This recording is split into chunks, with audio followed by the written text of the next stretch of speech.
Okay, everyone, thank you for joining us today. The title of today's event is A Property Manager Legal Update, How to Best Manage Your Property.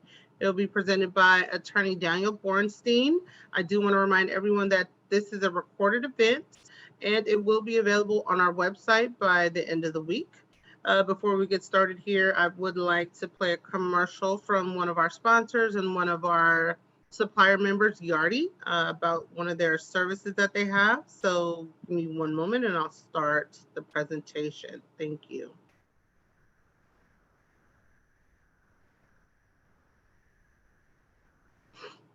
All right.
Sorry.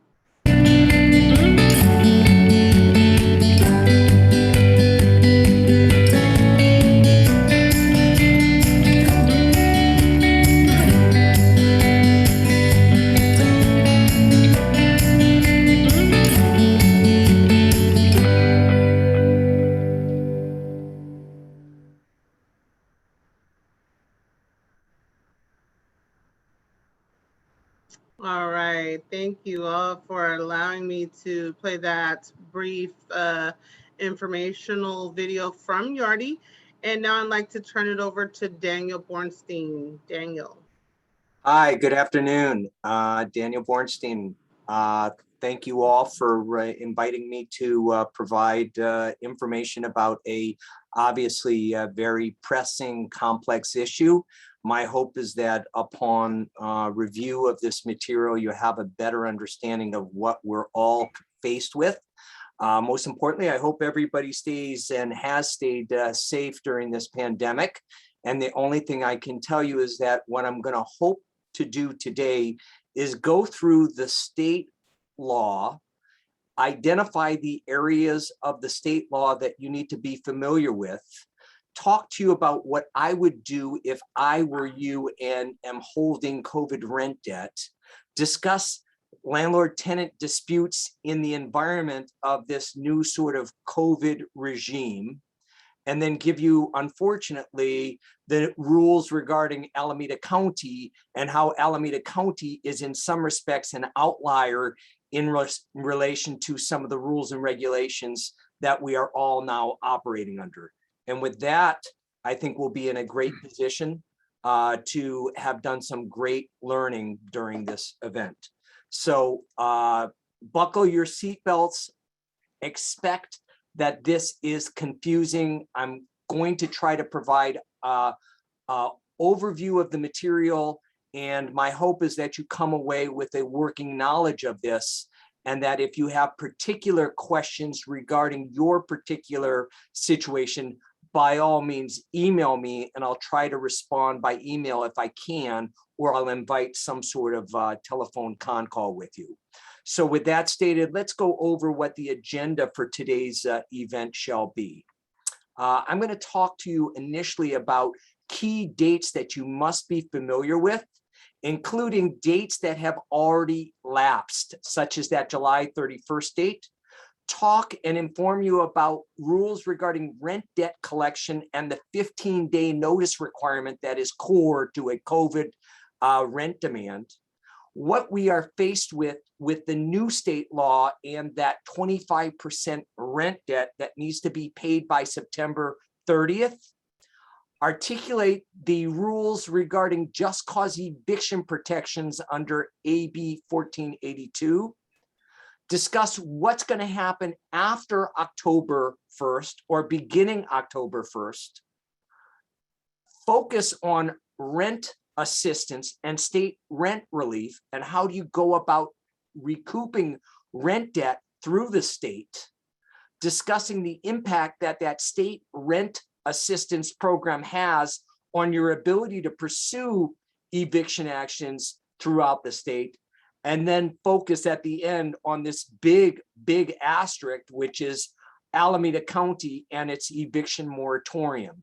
And I know that for the bulk of you, your properties are held throughout Alameda County. And so we really do have to recognize throughout my discussion that I'm going to be focusing on the state law, AB 1482, and then we're always going to have an asterisk because Alameda County has different considerations, and that includes whether we're talking about Oakland, Berkeley, Richmond, Emeryville. We're all under this Alameda County moratorium that we have to recognize is an umbrella that is constraining what we can and can't do at this point in time in our rental property within this jurisdiction.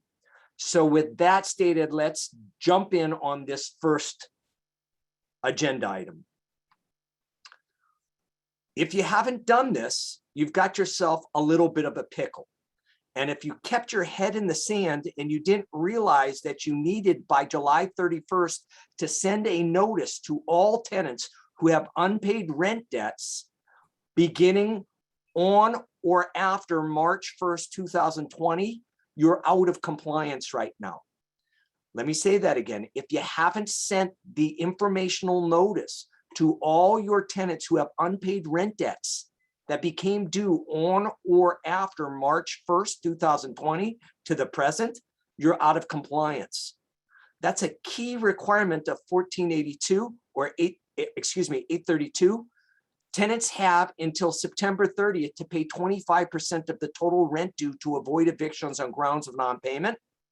Just cause evictions have been extended. Small claims court have been expanded for jurisdiction related to COVID-related rent debt. And local governments are limited in issuing their own moratoria, new moratorium, not existing moratorium, such as Alameda counties. This is AB 832. The core points are right in front of you.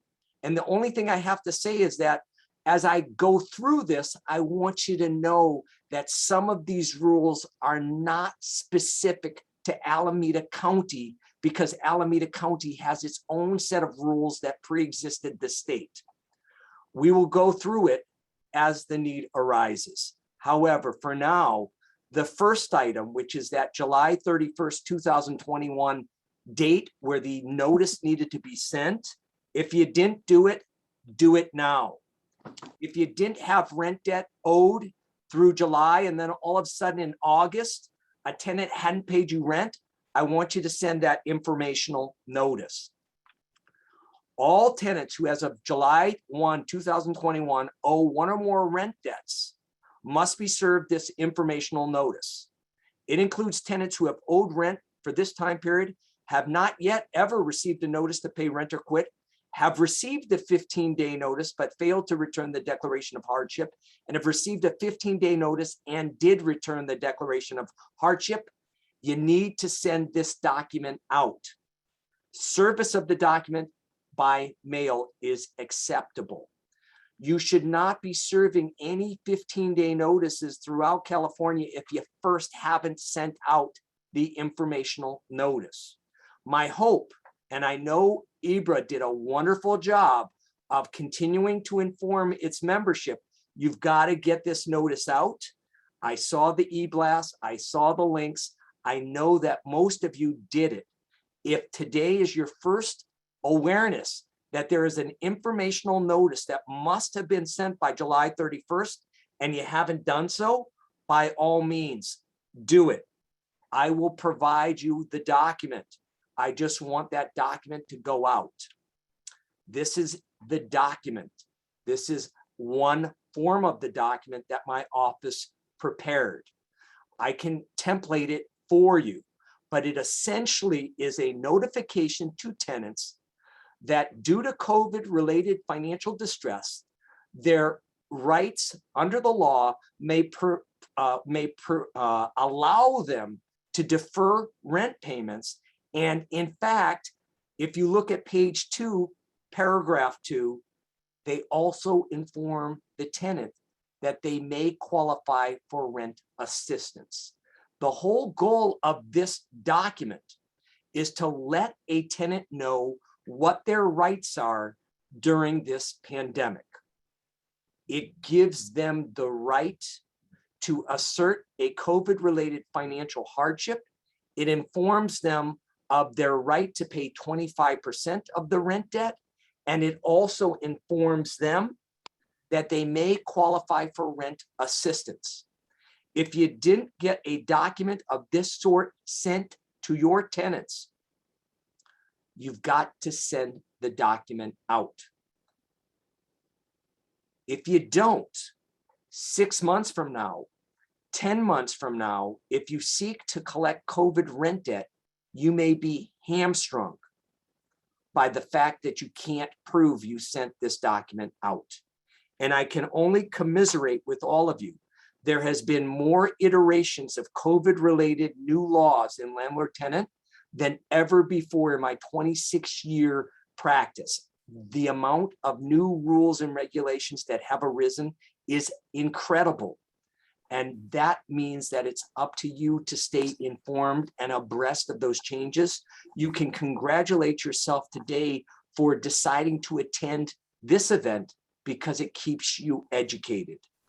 First, if you didn't send that notification out, do it now. If a tenant doesn't pay in September beyond, what do we do? Do we still send the notice, or there will be a different notice? I would send the notice out. There is typically no harm in sending a notice. And what I would ask is that we have the questions at the end, and that way I can get through this material. But of course, all of your questions are going to be important. And I can only tell you that this is new law. The law is new. There isn't a real guide for how to interpret the law. Attorneys are doing their best in trying to get an understanding of the law, but we don't have 200 years of this law. We have 6 weeks of this law thus far. Remember, I want you to recognize that now under COVID, 15-day notices to pay rent or quit are no longer 3-day notices. They're 15-day notices, and they must include a declaration allowing a tenant to assert that they are suffering as a result of COVID financial distress. And if they complete that declaration, they are precluded from being evicted if by September 30th, they come up with 25% of the rent. That is the traditional rule throughout the state. But I want you to understand the traditional rule throughout the state is not necessarily the rule that is being operative in Oakland because of the Oakland rules regarding this. Most importantly, you understand right now, as you are accumulating rent debt, you needed to send out that July 31st notification. And then if you do have rent debt accumulating, you want to talk to an attorney about what you need to do. And you want to, most importantly, as I'm going to discuss later in this webinar, you're going to be seeking state rent relief. Let me say that again. Debt is accumulating. There are numerous rules about tenant debt and how to demand it and whether or not you can evict on it. But most importantly, you are going to be smart and direct your attention, time, and resources on trying to get state rent relief. I want to mention high income earners are of a different category than those who are not high income earners, and you are entitled to ask for information about their claim of financial distress. But most importantly, if you have someone filling out a declaration of COVID-related distress, you really want to pivot into how am I going to go and seek state rent relief for that debt. Anytime you've got debt that is accumulating from March 1st, 2020 through and including September 30th, 2021, that is deemed to be COVID-related rent debt if they fill out that financial distress declaration. That's a long time, and I can only say anecdotally that pre-COVID, I'd have clients call me and say, Mr. Bornstein, I've got tenants who owe me $3,000, $5,000, $1,500. Since the pandemic, I have clients calling me, Mr. Bornstein, I have $25,000 of rent debt. I have $35,000 of rent debt. I have $40,000 of rent debt. I have someone who contacted me and they have $90,000 of rent debt. This is an absolute outlier of a time in my practice. And my only hope is that we work together to try to get that state rent relief to cover some of this debt. And I will talk to you now about how we proceed in seeking this rent debt and how we proceed with the possibility of recovery of possession of the premises through an eviction, and what are the limitations of that as a result of COVID. The general rule under state law, can tenants be evicted for non-payment of rent? Rent owed between March 1st, 2020 and August 31st, 2020, a tenant can never be evicted for non-payment of rent if they filled out the declaration of hardship. The back rent is converted to consumer debt. What does that mean? What it means is that provided they filled out the declaration, the debt that is accrued is owed to you. You can seek it from the state rent relief programs or the local programs, but you're not going to be able to evict a tenant for that debt. You can go to small claims court and seek that debt, right time, right place. You can file a regular lawsuit in Superior Court, but you're not going to be able to evict the tenant for that debt that arose during that period of time. For rent debt owed from September 1st, 2020 to September 30th, 2021, if a hardship document has been returned, the landlord cannot commence an eviction until after October 1st, 2021. However, under no circumstances is a tenant going to be evicted if the tenant pays 25% of that rent debt due during the time period. The remaining 75% of the arrearage is going to be converted into consumer debt. That 75%, you can go to small claims court, you can go to Superior Court, you can waive it, you can seek state rent relief for it, but you're not evicting the tenant for it.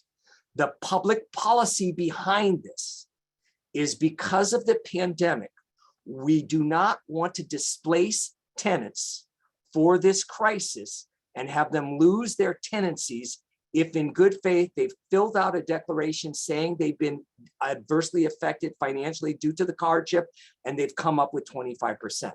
Now, this is the state law. And when I'm giving you the state law, it's the overall law, but I want you to recognize that the Bay Area, Alameda County, we have different circumstances and you need to be facile with it. And I don't expect you to understand all of it. I want you to understand that these rules are in some respects with asterisks because Oakland may have a different orientation. Alameda has different rules and we have to be aware of it. But this is the general rule. So if you have a property that's outside of a jurisdiction that has any eviction or rent moratoriums that were in existence before, you're really looking at the state law. state eviction control. So before the pandemic started, I thought I was going to spend my time educating my client base, my friends, EBRHA members on the new state law. And the new state law came into effect, and we have state rent control and state just cause eviction rules. Not different than what we have in Oakland with state local rent control and local just cause eviction rules, but now we have a state program. The state program, because of COVID, has extended just cause eviction protections through the end of September to single family homes and condominium units. Generally, the state eviction rules and just cause eviction rules and rent control under the state jurisdiction do not typically cover single family homes and condominium units. However, because of the pandemic, they have extended the protections of just cause to single family homes and condominium units. So I've had a number of clients call me up. They've got a property in Walnut Creek. They have a property in Vallejo. They have a property in Sacramento. They have a property in San Mateo. It's a single family home and they want to sell it. There's a month-to-month tenant in the single family home. They want to give the tenant a termination notice because they're month-to-month. I have to alert them that through the end of September, they are subject to just cause eviction rules under the state ordinance, which means you can't just serve a 60-day notice. Why? Because this property is now subject to just cause eviction rules. And the desire to sell a property vacant is not a just cause under the state law. I keep using that September 30th date. There's a reason. The reason is 1832 extended all of these rules through the end of September. My hope is that the Delta variant dissipates and we keep with that September 30th date and we go back to normal October 1st. That's my hope. And you will see, I will be in later on in this discussion, giving you an update as to what happens October 1st. But again, we don't know what is going to happen in Sacramento, and it is largely dependent upon what's happening with the Delta variant or any other variant.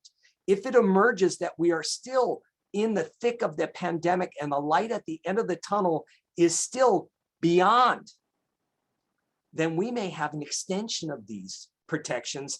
And I would invite you to invite me back here and I will update you on the new extension and the new rules. The one caveat to these state just cause eviction rules is you can terminate for a just cause. However, for a substantial renovation or a demolition, it has to now not be an upgrade of a kitchen, an upgrade of a bathroom. It has to be in order to be compliant with health and safety laws. We do not want to displace tenants under the state law simply to do an upgrade on a unit. Why? We want to keep tenants in their units to preclude the risk of further contagion and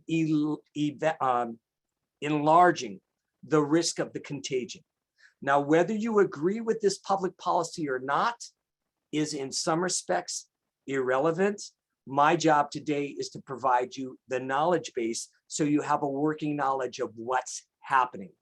Most importantly, when in doubt, when you have a property located in Berkeley, when you have a property located in Oakland, when you have a property located in Richmond, you want to contact me so that we can sort this thing out to make sure we're following the appropriate law as relates to your unit, so we know whether we're looking at the state rules or a local eviction moratorium.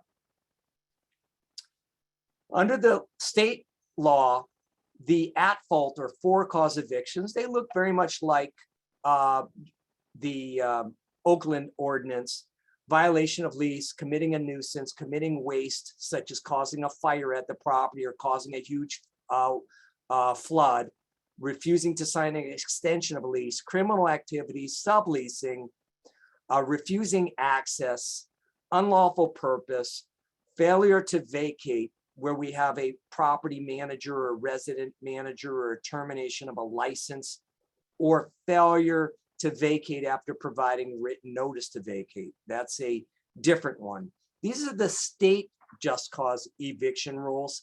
And remember, if you're subject to the local just cause eviction rules, these will not be triggered. No fault evictions under the state law are, it's no fault of the tenant that they're being asked to leave. Owner move-in, relative move-in, permanently withdrawing the unit from rental use, such as the Ellis Act, an order by the government to leave. For instance, a fire occurs in the property and the property is no longer safe to occupy. We red tag the building, and that is a no fault eviction under state law, and an owner's intent to demolish.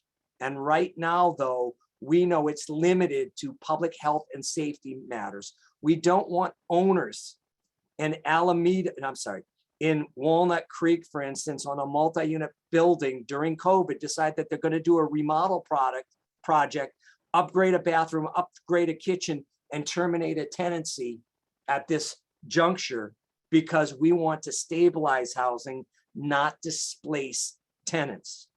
And that's really the core of this meeting. If you're focused on landlording during the COVID pandemic, we really don't want to look at displacement of tenants. The optics are horrible. The likelihood of being successful are minimal. And two, the whole goal is, if you're looking at rent debt, we have a state program for you to recoup it. And only those really outlier behaviors, such as violence, criminal misconduct, are we going to be able to seek court intervention to remove tenants from a unit during this COVID crisis. Now, the date for this statewide to expire is September 30th. It remains to be seen what the date will be in Alameda County. And I'll touch upon that later. Small claims. So many of you are like, well, Mr. Bornstein, I've got all this debt. You've told me that there's some rent debt that's going to be transitioned to consumer debt. How am I going to recoup it? Well, if you don't get state rent relief or local relief, where you don't recoup that debt from the state because the tenant doesn't qualify, the tenant hasn't cooperated with the process, you do have the right to proceed in small claims court. Pre-pandemic, you could proceed in small claims court for debts for individuals no more than $10,000. And two, a plaintiff, an owner seeking to collect the debt, could file no more than 2 claims within a calendar year. However, with the state knowing that there's going to be tens of thousands of people, if not more, holding tenant rent debt, as part of the COVID new laws that came into effect, they tasked the small claims court with being the court where owners, property managers, investors, mom and pop owners can go and seek judgments in small claims court for that COVID rent debt that you were not able to secure from a tenant and or state rent relief. And the new rules are as follows. Small claims courts have been unshackled by previous restrictions. Post-pandemic, landlords can now seek COVID-related rent debt for any rent amount and file multiple actions to streamline the process and get the same court dates. What do I mean by that? If you are a property manager and you have 20 tenants who are owing COVID-related rent debt, and they paid their 25% and they owe 75% of the rent debt, they don't qualify for state rent relief, you can file all of the small claims actions at one time in small claims court against each of the tenants, and then you would have one date where you have multiple hearings at one time. These newfound powers of the small claims court will exist until October 1st, 2025.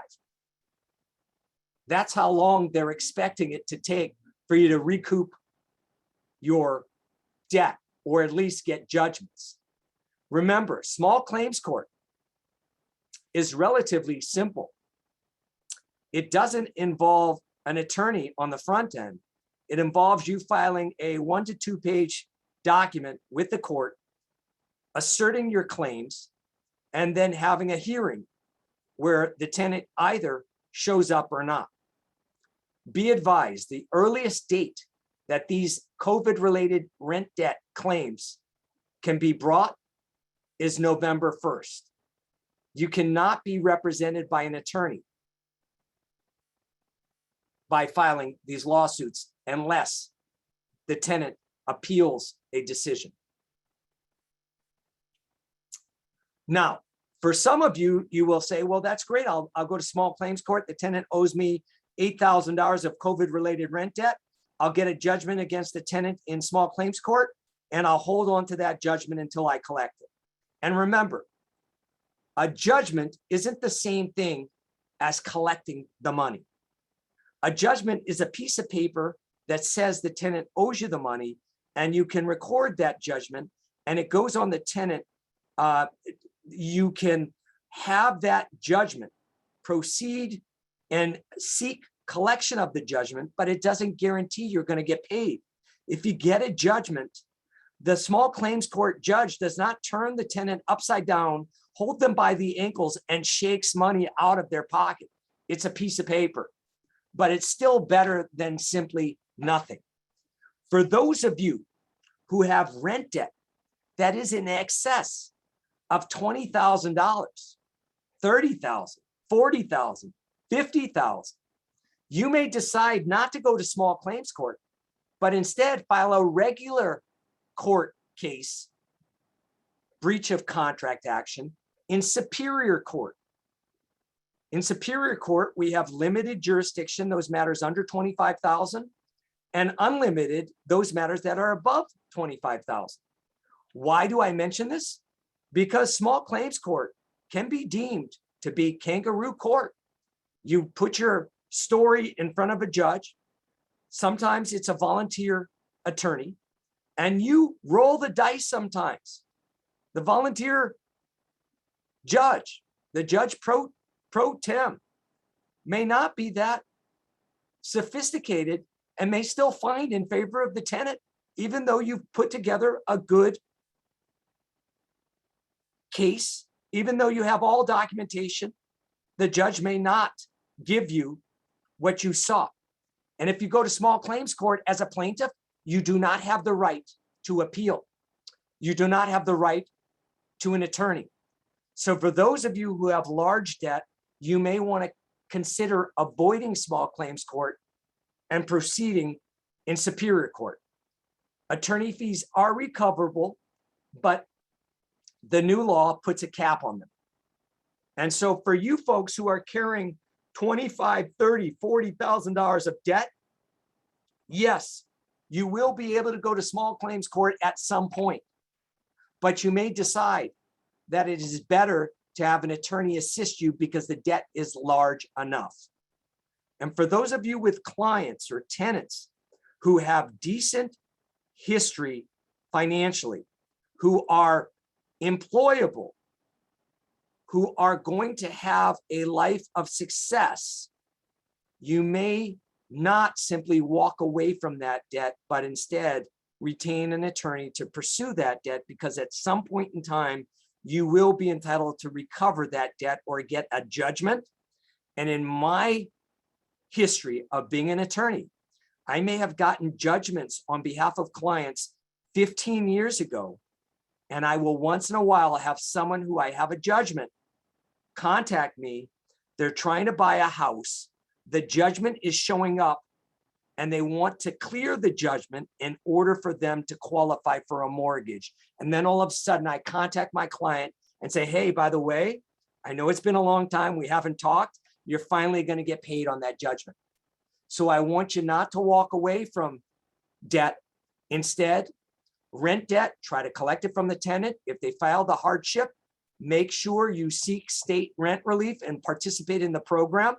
If you don't qualify or the tenant's not cooperating with state rent relief, or they do not have the criteria necessary to qualify, then you go to small claims court. If the debt's too high, then please contact me or another attorney and proceed in regular court to recover a judgment for that debt. Don't be a victim, be empowered. Remember, and this is something I want to mention, this COVID pandemic has altered the role of a landlord. You're not just providing housing, you're now tasked with providing credit counseling by giving them notification, and in some respects operating as de facto social workers. When attempting to collect COVID-related rent debt, under the new law, plaintiff landlords must show that you made a good faith effort to investigate whether government rental assistance is available to the tenant. You must actively sought out rental assistance for the tenant, and you must have worked or attempted to work with the tenant to secure funds from any government entity or third party. Pre-pandemic, if the tenant didn't pay you the rent, you hire my office, we prepare a 3-day notice, we serve the 3-day notice. If the money didn't come in, you've perfected your right to evict. Post-pandemic, you're now tasked with making sure that the tenant who has filled out a COVID-related rent debt form, you and the tenant have gone through at least the cursory steps necessary to seek rent relief from the state or local jurisdictions. This is tasking you with additional obligations.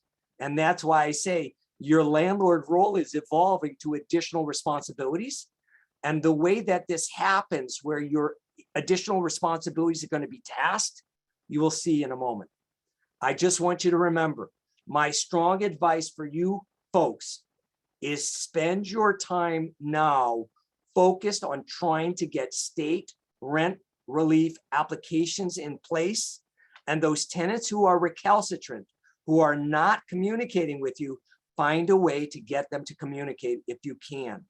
Find a way to get them to qualify. If they're not savvy with computers, help them get to a computer so we can get that application completed so you can qualify for state rent relief, or you can show that you did everything you could to see if you could get state rent relief.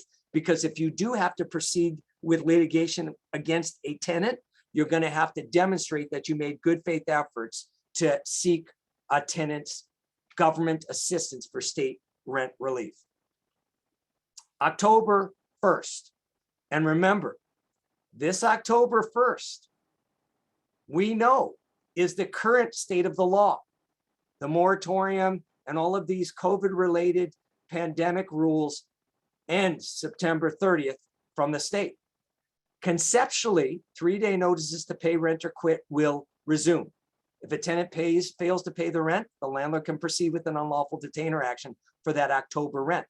There are new language requirements with these notices. To avoid eviction after October 1st for an October 1st rent debt, the tenant must pay 100% of the rent, not just 1/4 of the rent. Be advised though, after a judgment is obtained, but before a sheriff effectuates a lockout, the tenant can ask the court to put a halt to the eviction if he or she obtains approval of an application for rental assistance for some or all of the rent debt owed. So it's not over until it's over. What does that mean? You don't know whether you're going to recover possession of the premises until you recover possession of the premises. And recognize the information I'm providing to you, tenant advocates, tenant attorneys will have, and they will do their best to elongate the matter, protect and preserve a tenant's right to remain in occupancy, and it can become very, very frustrating for you. And again, October 1st is the date that the law states right now. By September 15th, if the Delta variant continues to emerge and enlarge, I don't know if this is going to be extended. I'm sure with the assistance of EBRHA, you will be kept informed. It is crucial for all of us to stay informed and keep following the news, keep looking at eBlasts, be a person who stays in contact with my social media, because I will always try to keep you informed of what's happening. I do want you to know that I keep mentioning contact an attorney regarding Alameda County, and we'll get to that in a moment. I've told you that your responsibilities are moving from just being a straight landlord to being a credit counselor, to being an assistant of a tenant. And the reason being is that there are new forms that are being generated by the Judicial Council. So when I file an unlawful detainer action or an eviction action, we are now going to have to include certain information in order to have a summons issued. A court will not issue a summons that seeks possession of rental property based upon non-payment of rent that accrued because of COVID-related hardship unless a landlord attests under penalty of perjury one of the two statements. The landlord completed an application for government rental assistance, attaches a final copy, or before filing the complaint, the landlord submitted a completed application for rental assistance, and 20 days have passed. The landlord has not received notice or obtained verification that the tenant has submitted a completed application, and there's been no communication from the tenant that the tenant has applied for government rental assistance. What does this really mean? It means you're not going forward with non-payment of rent cases for COVID-related debt until you can demonstrate that you have exhausted all of the necessary steps to seek state or local rent relief. Understood? Why is this important? Because it goes back to what I've been emphasizing throughout this webinar. Get yourself your application submitted for government, state rent relief. Get the tenant to complete their application. And if you can't qualify because the tenant doesn't meet the criteria or the tenant goes radio silent, you want to have documentation of that. Absent documentation, we won't be able to satisfy the requirement of these new rules. A court will not issue a summons, that is a requirement for proceeding with a lawsuit, that seeks possession of a rental property based upon non-payment of rent that is accrued because of a COVID-related hardship unless the landlord, under penalty of perjury, provides the following two statements. The application was denied, or they submitted a completed application, 20 days have lapsed, there's been no notification that the tenant has submitted an application, and there's been no communication from the tenant. I can only tell you that the burdens on owners has enlarged, and it's documented through the actual documents you need to submit to the court. So it's not something that's distinct from what we need as an attorney. It's part and parcel of what is going to be required. Why do you have to do this? Because the law says so. And two, the whole goal is with these billions of dollars that California has received for state rent relief, they want you to tap into it before you seek to evict. And two, if you can't tap into the funds, they want to make sure that you have documented that you made those efforts necessary for that very purpose. AB 832's impact on rental housing. The good news is landlords are entitled to 100% of the rent debt that accrued after April 1st, and there's no fixed end date. Landlords who have already received 80% of the rent debt under SB 91 need not reapply to be paid the remaining 20% balance. Rental relief extends to households that no longer occupy the rental unit. That's huge. Rental relief extends to households that no longer occupy the rental unit. Before 832. I was telling you, if you didn't have an existing tenant in the unit and they already left, you're out of luck. You can't go and seek state rent relief, but now you can. There's only one problem. There's no forms or processes that have been established yet to recover this debt. So if you have a tenant who left in the middle of COVID, owing you $15,000, conceptually, and the statute says you can collect it from the state, but they don't have the state forms prepared yet.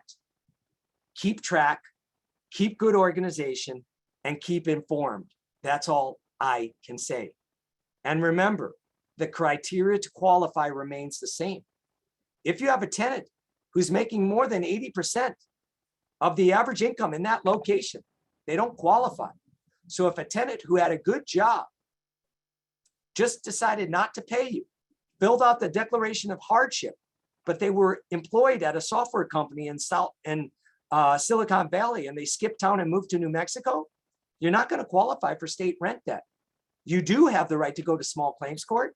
You do have the right to go and call me and I can file a small superior court case, but you may not get state rent relief. Listen, I know this is very frustrating for all of us and I can commiserate with you, but most importantly, I'm giving you the information in some format that's digestible to you.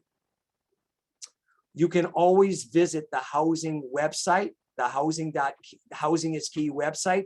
It's listed that down there.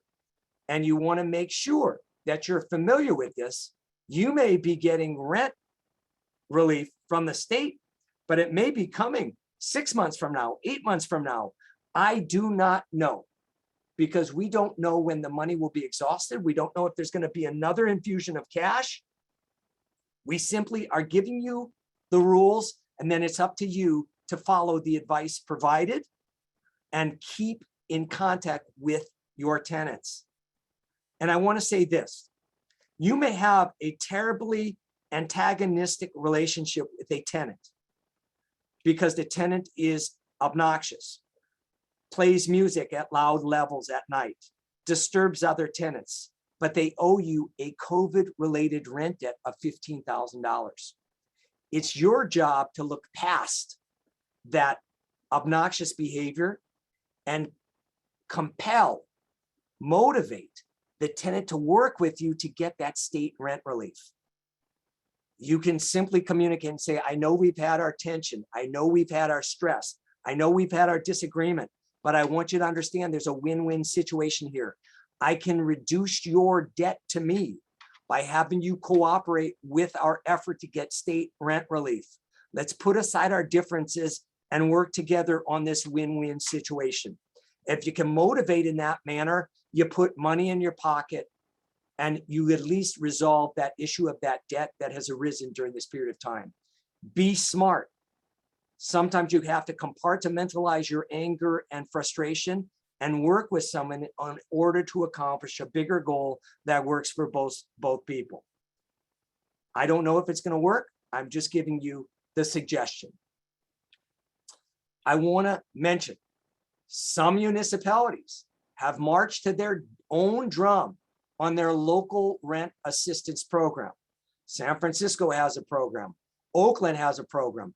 Berkeley has a program. Fremont has a program. Alameda, for unincorporated areas, has a program. I want you to understand that we want you to be familiar that there are different programs and you need to recognize it. If you haven't sought this information, you should, and you should, if you already have COVID rent debt, have already applied. If you haven't done so, do so and start tomorrow. Here are some of the rental assistance programs and some of the links. Some of this material is fluid. I get feedback from clients in real time that some programs are more cooperative, more easy to access than others. I am in this with you, and the information changes as things evolve. I can only empathize with your frustration, but I want you to recognize that Housing is Key website will be the entry, and then you will learn more regarding the individual programs. I want to mention this. I have told you that you want to avoid court if you can. Why? Because the court has its own difficulties. For example, how do you have a jury trial when we have shelter in place, we have people wanting to socially distance, and you're supposed to embody 12 people together as a jury in order to render a decision in a trial, whether it's a landlord-tenant trial, whether it's an eviction action, whether it's a car accident, it's very hard. Some jurisdictions have had juries through remote Zoom trials. Alameda has done that, but it's cumbersome, challenging, time-consuming, expensive. Avoid it.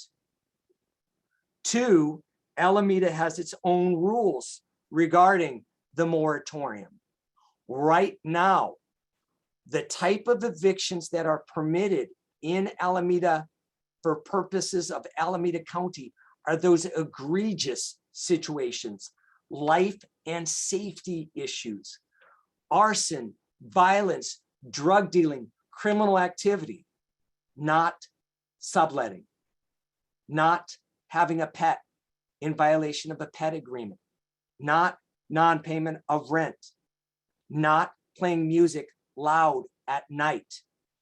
If you have situations that are antagonistic but are not egregious, try to remedy it through compromise. Try to remedy it with a letter, but recognize going to the court is not going to be prudent. You may not even get to the court. You may get an attorney who is pursuing something that doesn't get you through the court process in Alameda. I also want to emphasize, regardless of the jurisdiction you're in, avoid the court because the court is not functioning effectively because of the constraints that the courts are under because of COVID. They're getting better, but it's not at its finest, and it's certainly not at pre-pandemic functioning. For instance, in San Francisco, it used to be if I filed a lawsuit, I could send a process server to the clerk. They would stamp the lawsuit. I'd pay the fee and the lawsuit would be stamped and given back to me for immediate service. Now I have to submit the lawsuit by e-filing. It may take 2 weeks to get the lawsuit back from the court. So the client is calling me up and saying, Daniel, we have an egregious situation. Why didn't you serve the lawsuit? I say, I filed the lawsuit. I haven't gotten it back from the court yet.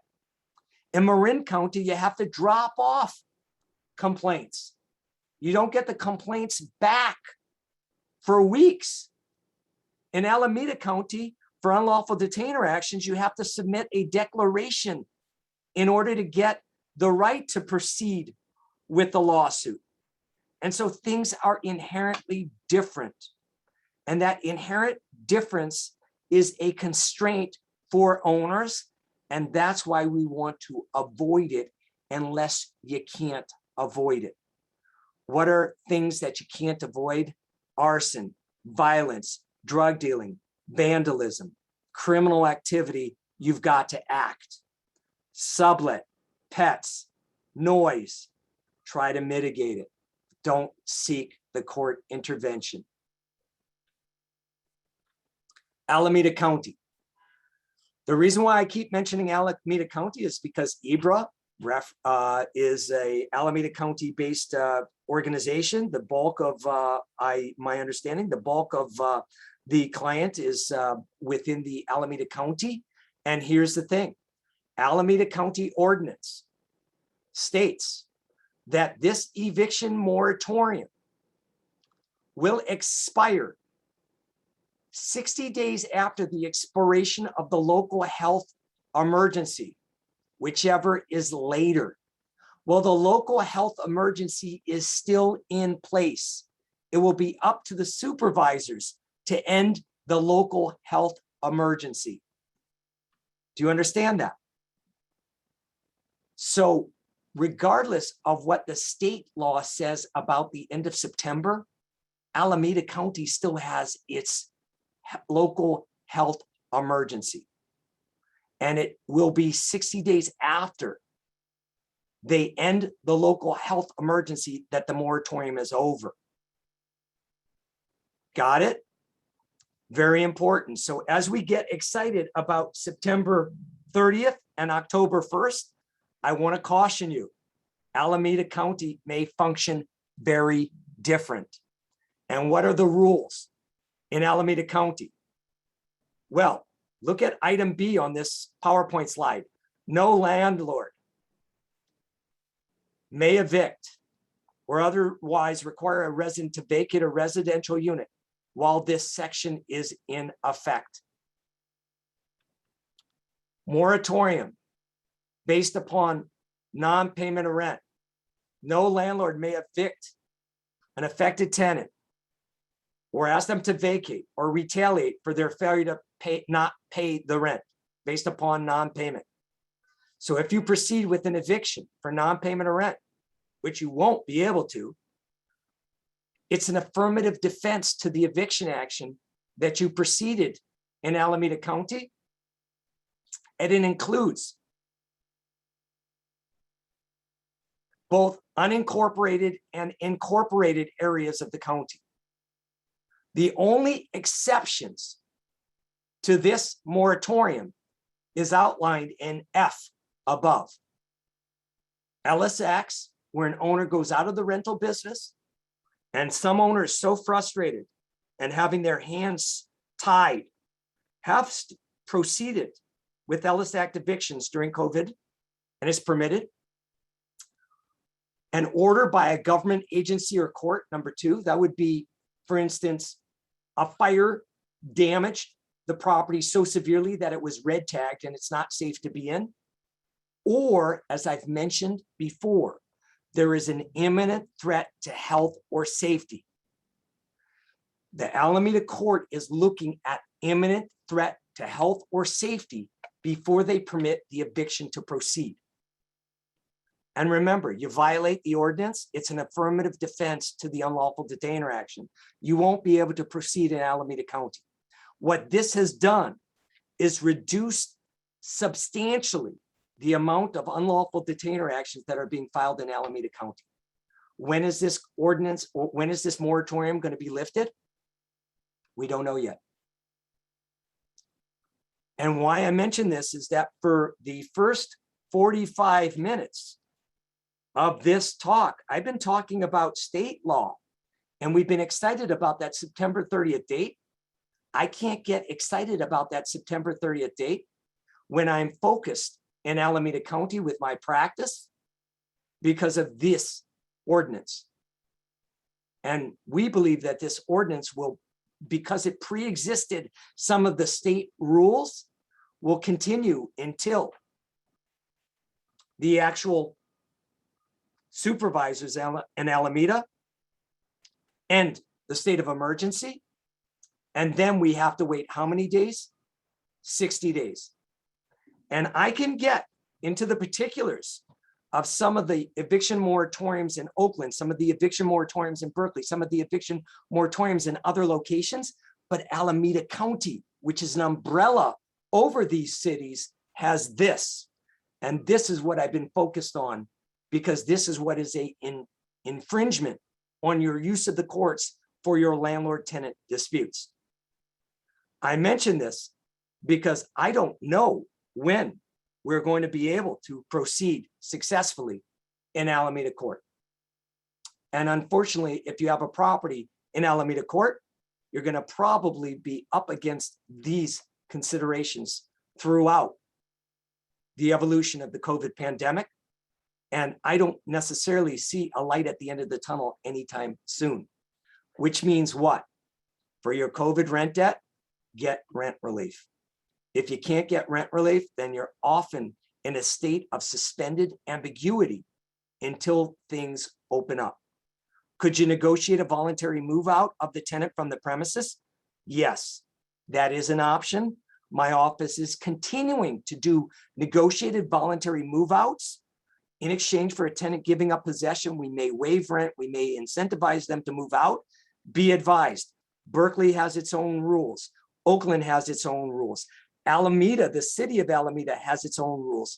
We prepare negotiated buyouts for every jurisdiction, but you've got to follow the rules in order to be code compliant.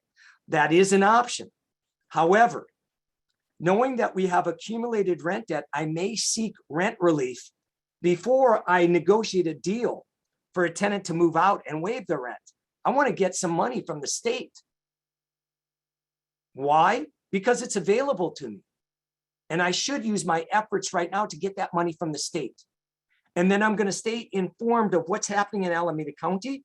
I'm going to intermittently check EBRHA to see if things have changed throughout this location and this jurisdiction.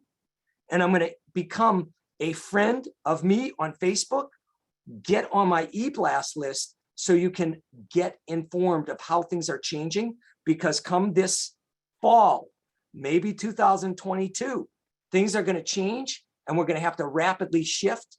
And my invitation to all of you is to keep informed so I can educate you of what's transpiring.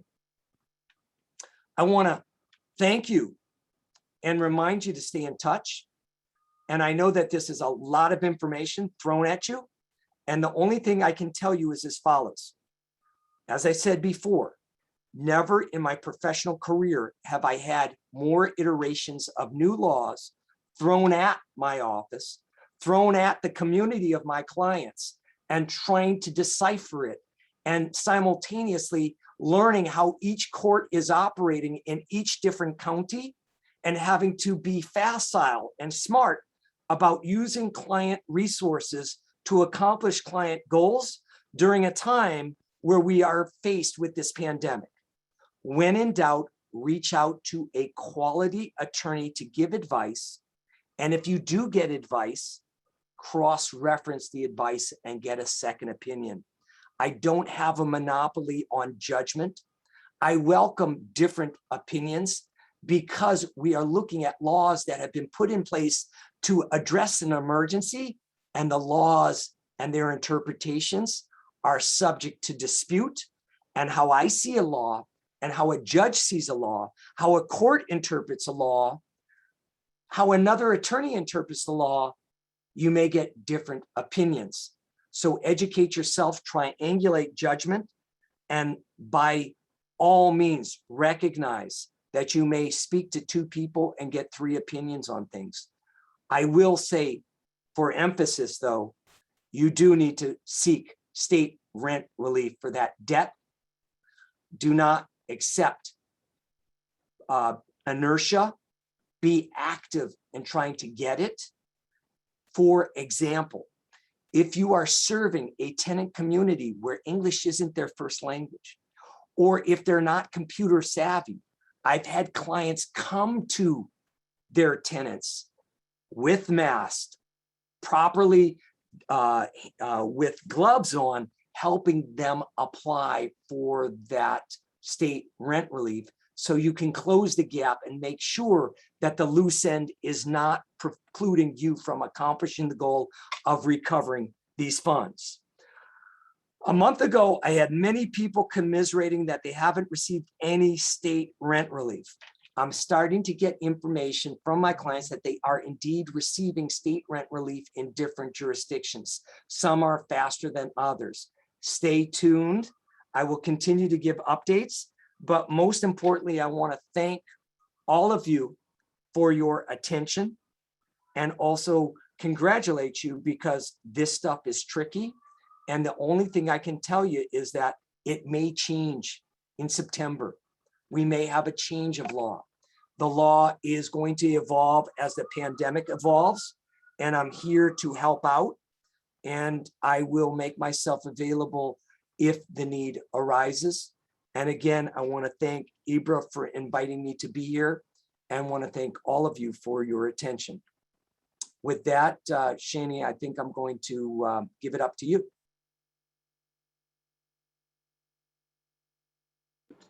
Let me unmute. Thank you so much, Daniel. That was a great presentation. It was very informative for me. I took great notes, and I hope you all did too. There was a lot of information that was presented based on a lot of questions that I know a lot of you may have. So we're just going to get into the questions. And again, before we get into the questions, I do want to remind everyone that EBRHA has been very diligent with providing application assistance for your tenants and also for you, the owner. And we are starting to resume to provide in-person assistance. We've established a number for you to call, and we've established an email address for you to use to email us to put in those requests for appointments for in-person assistance for yourself and your tenant. So we will publish all that to you next week in a blast. So please read those blasts. I know that we send a lot out, but they're all informative and for the benefit of you as the member. So let's get into these questions. Start from the very beginning. There are quite a few good ones. So there were some questions about the notice being texted and about the notice being emailed, as long as you administer the notice, right, Daniel, for... On that slide, that July 31st notice, and I know that EBRHA also sent out e-blasts repeatedly about it. So if you haven't sent it out, go and look in your emails if you're EBRHA members, because you have that document. You're allowed to mail it. Mail service is permissible. Email is not, but that doesn't mean you don't mail it and also email it.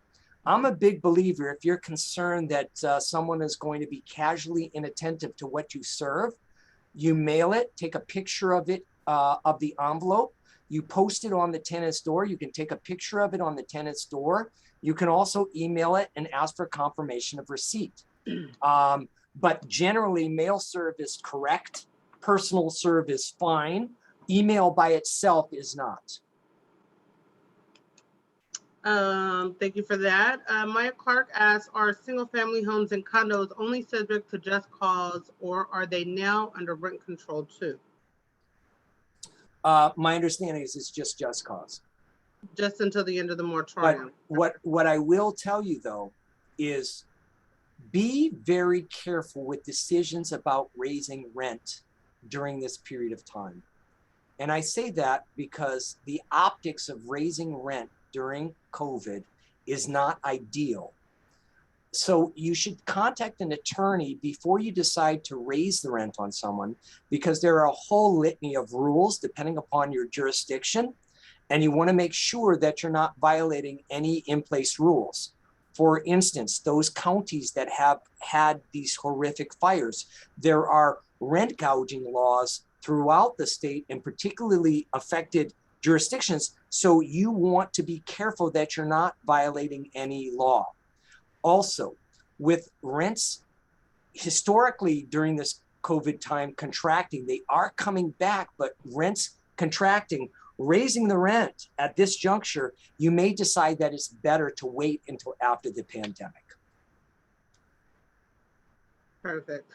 Can I ask, because there was a member who participated on an AOA webinar today, Apartment Association of America, and the AOA stated that rent increases are not allowed in Oakland right now, and that's not true. That's correct. It's not true. Okay. All right. There are limitations and ceilings, but they are allowed. Only by the CPI. Correct. Okay, perfect. And in fact, interestingly, I had a client who was successful on a capital improvement pass-through petition, and the ruling clearly says you're entitled to this, but you're not entitled to it at this juncture. So, and that's because of the limitations on COVID. And the one thing I will tell you is that because my office operates in multiple jurisdictions and there's so many different rules, I actually have to look at the rule before I can articulate it, because there's so many different nuances depending upon whether you're in Richmond, the city of Alameda, San Francisco, Emeryville, Oakland. So things are getting so balkanized that having a working knowledge of matters requires a level of commitment of knowledge that is really tremendous in terms of having to digest the information on a weekly basis. Right. And under the moratorium, there are still no late fees that you can charge, correct? Correct. Okay. So back to the questions in order. Shililu, she states that a Contra Costa County tenant with rent debt owed since October 2020 gave a 30-day notice to vacate the premises by September 30th. What is the landlord's recourse? And she states that a notice of rent assistance was served prior to July 31st, 2021. Well, and this is she, hi she, the situation is you can't force a tenant to stay in a unit. If they've given notice that they're leaving and they're leaving you with a large debt, you may want to remind them that they should participate in the state rent relief program.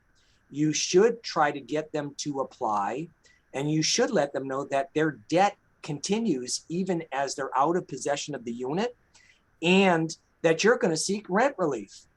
Because as I mentioned, the new law says that you are entitled to seek reimbursement from the state for out of possession tenants. We'll see how this evolves. And if it doesn't evolve successfully for you, then your right is to proceed in small claims court for the debt, or contact my office or another attorney, and we will file in regular court to get a judgment for that breach of contract. A tenant who doesn't pay you rent has breached the contract, and you're allowed to pursue that debt in court. The only thing is there are numerous obstacles and rules relating to COVID rent debt that you have to follow before you're entitled to that debt. Perfect. I hope that answered your question. Okay. Bebita, she asks, what is the eviction moratorium timeframe for a single family residence in Oakland? And I did answer her via text message. I just let her know that it's the same for everybody. Single family home, multifamily residences, it's all the same. Correct. There's no delineation between that. Right.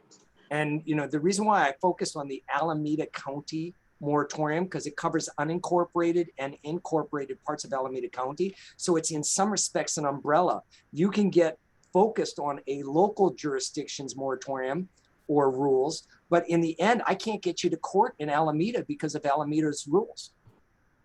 And the cases that I have in Alameda County right now are cases that may have started well before COVID and they've been delayed because of COVID and they keep getting delayed, or they've been public safety and health issues, such as someone using their house to deal narcotics, or a fire, or a gunshot.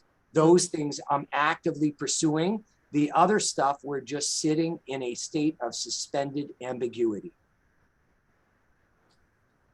Thank you, Daniel. So some people are under the impression that after the moratorium that they will be able to do an owner move-in. Can we clarify that? Like during the moratorium, after the moratorium for a single family residence, what's to take place regarding owner move-in? Very good question. So the reality is if your property is outside of jurisdictions such as Alameda County, you should be able to do an owner move-in eviction after the moratorium. However, within Alameda County, you're going to be subject to the rule of Alameda County, which at this juncture, we're waiting for it to open up, because the only 3 types of evictions that are permitted at this point in time are Ellis Act evictions, government notifications such as a red tag building, and public safety and health. And an owner move-in eviction is not public safety and health. So if you're looking at Berkeley, Oakland, you're kind of in that state of suspended ambiguity. And this has become very, very frustrating for those people who have bought houses in Alameda County with the tenant in it, thinking they were going to move into the property because their real estate agent said, once you buy it, we'll get Mr. Bornstein to help you move in. But they contacted me after they sold it, right? Or after it was purchased. And I have to say, well, yeah, in theory, you're entitled to do an owner move-in. I don't know when that's going to open up. Thank you for that. I hope that helped a lot of you, Babita, Alex, any of our owners who are thinking about owner move-in terminations. Anita For Alameda County, the 25% payment by September 30th is not required, or is it? She also asked if all parties filed for assistance with state and county assistance, but it's still being processed. What do we do in the meantime? And this is for Alameda County and Yeah, so it would depend upon the particular jurisdictions of Alameda County. But in the end, if you saw, non-payment of rent evictions are not permitted at this point in time in Alameda County. So whether they pay the 25% or not, it's really unclear as to how it's going to evolve. What I would say to you is submit an application for rent relief, wait, continue to talk with the people who you have contacted in the agencies that are serving the state rent relief program. And if you are in this unfortunate situation, which many of you are, you have submitted the application, you're not getting cooperation of your tenant, and the debt is accumulating, I don't have that many solutions for you at this point. I really don't. And it's frustrating because in my career as an attorney, I've often been able to see the light at the end of the tunnel and give a person a sense of security of knowing how this is going to evolve. And I really don't know how it's going to evolve. I have my suspicions, but I don't know how it's going to evolve if you have someone camping in your unit, not paying rent, not cooperating with your application for state rent relief, and you're in Alameda County. So, but Anita, I also want to add that Alameda County, that they did develop an app that allows people who have applied for assistance to visit the app and see the processing of their application in real time. So if your tenant applied, if you applied, you can go on there, create a login, and you can see the status of your application. Again, we have sent this information out in the e-blast. We will send it again just to reiterate to our members who did not open it that that portal is available. For those tenants who are not applying, but they owe back rent, we encourage owners to inform their tenants that it's a benefit to them for them to not incur this debt. I would emphasize to the tenant that they will incur debt that may affect their credit scores and will overall be bad for them in the long run, and to encourage them to apply. So for those, Shani, I often try to empower tenants by saying it's a win-win situation. We can solve your debt by seeking it from the state. That's our privilege and right as a result of the pandemic. We're all in this together. Let's work together on this, because I would hate for you to miss the opportunity to reduce your debt because you were simply inattentive to it. Exactly. Perfect. Thank you. Very well said. So like Daniel said, well said, and the only hope is that people hear it. Right. I will tell you, where you have language difficulties, where you have communication difficulties, where you have people who are simply so stressed about their current situation that they don't even have this information, you really have to make a visit to them. Because if you're emailing or you're phone calling and you're not getting something, you write a letter, it may be prudent for you to knock on the door and say, hey, we need to talk. And do so in a respectful manner, obviously.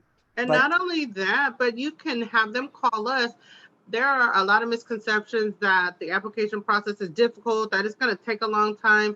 They have streamlined it so much that it takes no more than 30 minutes. For owners, it's very minimal. For tenants, they've streamlined it so they're not as invasive as they were prior to, but it's really easy. And with our assistance, we can get it done really, really quickly. So encourage them to visit us, and for you to also visit us so that we can assist with the whole process. It's very seamless, very easy. So let's get back to the questions while we have a few more minutes. So Wealthy Mind Investments asks, what do you do if you're considering the purchase of a property with one tenant who is not paying rent and the current owner did not comply with all the steps to ensure future recovering of the rent? I would say that's not a good investment. Yeah, I mean, that's a very fair consideration. The assumption would be assume you're not going to get to any of those funds, Mhm. and assume that you may have a little bit of difficulty with that tenant in terms of corralling them to participate in future rent relief application. My job often involves assisting people in making decisions about purchase opportunities. And my strong suggestion is if you have a property where you have tenants in possession in Alameda County who are not paying the rent, you have to make a serious decision as to whether you're going to jump in on that investment. And if you're going to jump in on that investment, the price of the property should be reflective of that risk. And the Mhm. risk is you may be without revenue coming out of that unit for quite some time. And if the statutory obligations have not been met and you still decide to proceed, then get that July 31st notification to the tenant immediately, or demand as part of closing escrow that those forms are provided immediately. Mhm. Perfect. So yeah, I would definitely rethink that investments, wealthy mind Well, investments. you know, there's always a price for a property that's reflective of the risk. And if you do it right, you may get lucky and the tenant sort of turns a leaf and says, you know, I was non-attentive to this because I had a difficult relationship with the prior owner. I would love to start fresh. And I have found that good communication with tenants, meeting them in a way that is respectful of their identity, trying to set the agenda new, changing a chapter. Those type of language often works for people. It doesn't always, but you may find that the risk that you thought was endemic in this building opportunity really wasn't a risk. However, you still have to jump in and make the decision that you want to invite this type of liability on an investment. Most people want to make an investment and know what the rent is coming in. Buying property during COVID with non-paying tenants, it's a bit dicey. Mm-hmm. Thank you for that. Let's get to, got a lot of thank yous from a lot of our participants. Travis Bell is interested in capital improvement increases and allowable rent increases during this time. So that's more so for the rent adjustment program. So they would have more information about that, Travis. What Daniel spoke to was him assisting a client with them recovering from capital improvement. There was already a petition, there was already a hearing, and the ruling came out during this last week. And normally you would be entitled to impose it, but you're not allowed to impose it at this point because of the COVID. But you do have that capital improvement that's the ruling favorable to an owner. It's just we're hamstrung at this point in time. Right. Right now, from the conversations that I've had with RAP, we're just informing members to apply. If you have done capital improvements, go ahead and apply. Yeah. All right. Erica, what it says, received help from day one. What if a tenant has received help from day one and is currently working and still refuses to pay rent? Can they serve the 15-day notice now or wait until? So again, with the eviction moratorium in place, you can't do anything. You cannot evict the tenant at all. If we're assuming that we're dealing with a Alameda County situation or an Oakland situation, I would contact an attorney before I would issue a 15-day notice. If we're in outside of the jurisdiction and we're dealing with the traditional state rules, then yes, you can serve that 15-day notice. And unfortunately, like I've mentioned, the rules throughout the state have become balkanized dependent upon the jurisdictions that have local rent ordinances and just cause eviction rules, as well as eviction moratoriums. And while the state attempted to dominate the area, if some of these rules pre-existed the state law, they remain in place, such as Alameda counties. So just to clarify, she can submit that notice, but it's not enforceable until after the moratorium is lifted, right? Yeah, and some people would tell you not to submit a 15-day notice at this point in Oakland. Okay. Just for clarification's sake, Erica. Let's see. So Mike Clark is adamant about those late fees. So yeah, no late fees. No late fees as a result of rent payments that haven't been paid as a result of a COVID-related hardship. Jesse asks, do we need to send out any standard COVID law notifications for existing tenant has not missed any rent payments? Also, is there a notification requirement regarding COVID law as part of entering into a lease agreement with a new tenant for current vacant units? Yeah, so I'll answer the first question. If they haven't missed a payment, there's no requirement for that July 31st notification. Thank you. Alan Simpson asked to address rent gouging laws on voluntary move out, and this is going to be our last question. Yeah. So but- Alan, that's a very, very complex question. I don't believe the rent gouging law will be effective or is in Alameda County something that I would have to worry about at this juncture. So on a vacant unit, I think you can set the market rate on it. But that's local. Shani, I do have to, I have a fixed time and I apologize. I wanted to thank everybody. If you have more questions, I'm happy to entertain them if I can. Again, it's my pleasure to be of assistance. Thank you so much, Daniel. This was very informative again. We look forward to having you present to our members again. And of course, we want to inform everyone that the recording will be available on our website for you to review at a later date. Thank you again, Daniel. And Daniel, you're more than welcome to leave. I just had a few EBRHA announcements while our members are still here. I appreciate it. And I just have a hard stop because of other client obligations, but thank you very, very much. And thanks for the opportunity again. Thank you so much, Daniel. Okay, see you. All right, everyone. So just to wrap it up, I'm going to stop the recording.